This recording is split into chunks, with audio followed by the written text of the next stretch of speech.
नमस्कार आंचलिक संबादर सकाळर खबर को स्वागत। आम आखपाखे घटी घटना और विभिन्न विषय खबर सह मु ज्योतिरेखा। जन कल्याण क्विल्त समाज अताबिरा ब्लॉक एवं आंचलिक साहित्य परिषद मिलित आनुकूल्य गुरु भगवान साहू स्मृति राज्यस्तरीय नुआखाई भेटघाट महासमारोह रामचंडी मंदिर लादेरपाली मंडप ठारे अनुष्ठित हो जायछि। अतिथि द्वारा दीप प्रज्वलन पर सुश्रीजुक्ता महापात्र ओडिसी नृत्य एवं तीसा प्रधान और सान्वी महाकुर सम्बलपुरी नृत्य परिवेषण करथिले।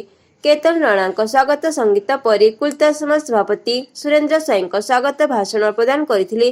किशोर चंद्र पात्र द्वारा सरस्वती जनाण एवं गुरु भगवान साहू सीताचोरी नाटकर गीत गुरु शिष्य दधि भावन शतपथी परिवेषण करथिले।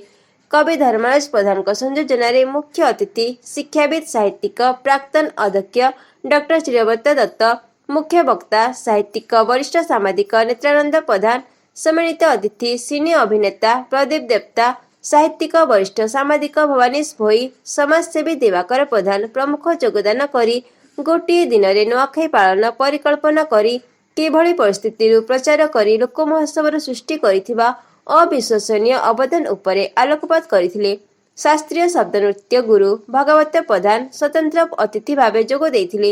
एही अवसर में वरिष्ठ नाट्यकार निर्देशक रोहित पटेल झारसुगुड़ा, कवि संदीप कुमार कुंवर बलांगीर, कवि संतोष प्रधान सुवर्णपुर, कवयित्री जीवेश्वरी पटेल सुंदरगढ़, कवयित्री डॉक्टर भारती होता नुआपड़ा, नाट्यकार राजकुमार साहू पद्मपुर, बामंडा साहित्य संसद देवगढ़ पश्चिम कुचिंडा को समर्थित करा जायथिला। एही अवसर में डॉक्टर अजित कुमार नाथ आम अंचल लोक विश्वास एवं परंपरा पुस्तक और मनोज भई नाट पसरा पुस्तक उन्मोचन होइथिला।